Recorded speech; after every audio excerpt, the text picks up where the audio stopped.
Vasudeva master ఈకే గారి శతాబ్ది ఉత్సవ సందర్భంగా వారు ప్రసాదించినటువంటి దివ్య సందేశాన్ని అందరితోనూ పంచుకుంటున్నాము.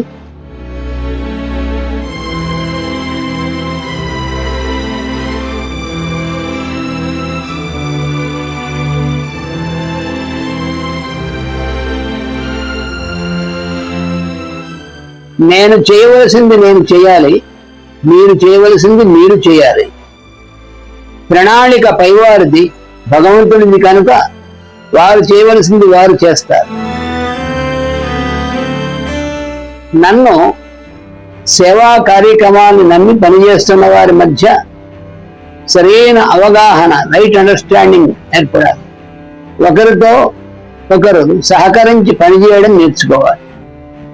అట్టి సహకారంతో 10 మంది కలిసి ఏదో ఒక సేవా కార్యక్రమాన్ని బాధ్యతగా స్వీకరించి యజ్ఞంగా అంటే టీం వర్క్ గా చేయాలి.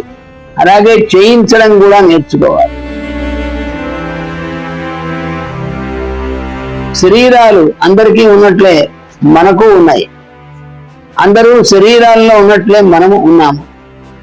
కాకపోతే ఈ శరీరంలో మనం ఉండి ఏం చేశాం, అసలు నిజంగా మనం చేయవలసిందేమిటి అని మనల్ని మనం ప్రశ్నించుకోవాలి. ఈ శరీరంలో ఉంటూ ఏదైనా ఉపయోగకరమైన పనిని స్వీకరించి సమర్పణ బుద్ధితో చేయాలి. అప్పుడు ఆ కార్యక్రమం యజ్ఞంగా జరుగుతుంది. ఈ శరీరం ఉన్నా లేకపోయినా నిరంతరం సాగుతూ ఉంటుంది.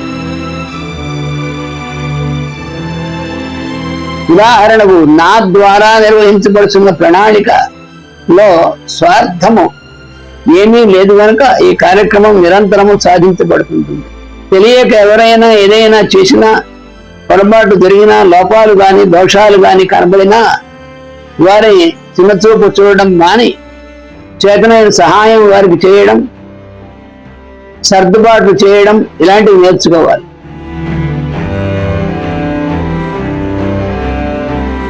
అందరూ ఒకే ఉద్దేశ్యంతో పనిచేస్తున్నా వారి స్వభావాలు సహజంగా ఒకే రీతిన ఉండకపోవచ్చు.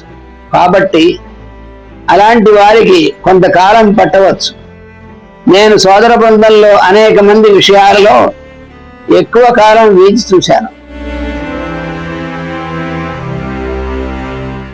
వాళ్ళు పొరపాటు చేసినా, తప్పులు చేసినా అవసరం అనిపించిన చోట సరిదిద్దాను. కొంతమందిని పిలిచి ఎలా ప్రవర్తించాలో చెప్పాను. కొంతమంది విషయంలో ఇంకా వేచి చూస్తున్నాను. అసలు ఏమీ తెలియని కొత్త వారిని నడిపించాను. కొంతమందిని నడిపిస్తున్నాను, నడిపిస్తాను కూడా. ఇందులో నేను ఓడిపోవుట, అలసిపోవుట ఉండదు. అంతేగాని వాళ్ళలో దోషాలు, బలహీనతలు పట్టుకొని వాళ్ళని తిట్టడం, సతాయించడం, ఏడిపించడం నేను ఎప్పుడూ చేయలేదు. కారణం ఏమిటంటే అలాంటివి చేయకూడదు కనుక. ఇలాంటి విషయాలు నిత్య జీవితంలో అభ్యాసం చేస్తుండాలి. ఇవే నిజమైన సోపానములు. ఎప్పుడో ఒకప్పుడు ఉపయోగపడడం దగ్గర నుండి వీటిని ఎప్పుడూ ఉపయోగించుకునే అభ్యాసం ఒకటి నిత్య జీవితంలో అప్రయత్నంగా ఏర్పడిపోతుంది. సాధన అంటే ఇదే కానీ కేవలం శాస్త్రాలు నేర్చుకోవడం కాదు. ఏ క్షణంలోనైనా, ఏమైనా, ఎక్కడైనా, ఎలాగైనా జరగవచ్చు. ఇలా జరిగి తీరాలి అని గాని, ఇలా జరగడానికి వీలు లేదు అనేది గాని ఉండదు. అంతా సర్వాంతర్యామి స్వరూపమైన కాలపురుషుని మహిమ అని మనం గమనించాలి. ఏమి జరిగినా అది వాని లీలగానే భావించి మనం నిలబడగలగాలి. రాముడు, వ్యాసుడు, కృష్ణుడు ఇలాంటి అనేక మంది మహాత్ములు, అవతార మూర్తులు మనకు ఆదర్శం. అంతకు మించి ఆదర్శం మనకెవరు? వారి జీవిత సన్నివేశాలు గాని, చరిత్రలను గాని మనం చూడగలిగితే ఈ విషయాలు స్పష్టమవుతాయి. ఏ పరిస్థితులు, ఏ సంఘటనలు ఏర్పడితే ఎలా ప్రవర్తించాలో, దాని పద్ధతి ఏమిటో, అవి ఎందుకు కలిగాయో, వాటికి పరిష్కారం ఏమిటో ధర్మాధర్మాలేమిటో తెలిసి కూడా కృష్ణుడు, వ్యాసుడు మొదలైన వారు కొన్ని సమయాల్లో ఏమీ చేయలేకపోయారు.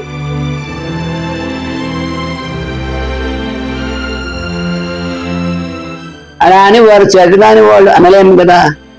కొన్ని సందర్భాల్లో చూస్తూ ఉండడమే గాని చేసేది ఏమీ ఉండదనే చెప్పాలి.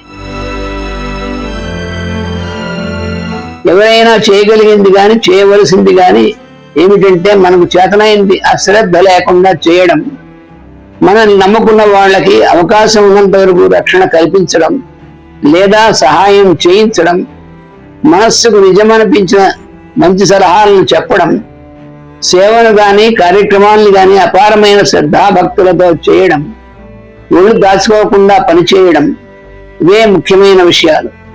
వీటిని గుర్తుంచుకుని ప్రతిరోజు మన బండి నడిపించడమే సాధన. అంటే 1 సత్ప్రవర్తన, 2 చెప్పే పద్ధతి అంటే మాట్లాడే తీరు. ఇవి సక్రమంగా ఉంటే శాస్త్రాలు వచ్చునా రావా అన్నది పెద్ద విషయం ఏమీ కాదు.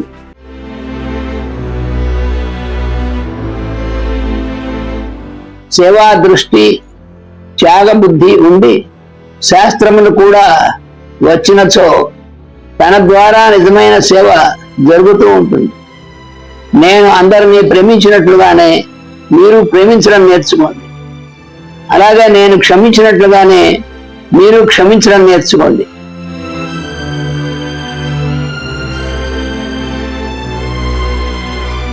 మీకన్నా చిన్నవారిని, తెలివి తక్కువ గలవారిని, అమాయకులను, మీతో కలిసి పనిచేస్తున్న వారిని జాగ్రత్తగా చూసుకోండి. ముఖ్యంగా మిమ్మల్ని నమ్మి పనిచేస్తున్న వారి కష్టసుఖాలను గమనిస్తూ ఉండండి. నేను ఏ రకంగా మీకు వర్క్ డిస్ట్రిబ్యూట్ చేశానో అలాగే మీరు చేయండి. అన్ని పనులు మీరు చేసుకోవడమే కాకుండా కొన్ని పనులు మీతో చేస్తున్న వారికి అప్పచెప్పి వాటిని పర్యవేక్షణ చేస్తూ ఉండండి. అందరూ ఒకే గ్రూప్ గా జీవించండి.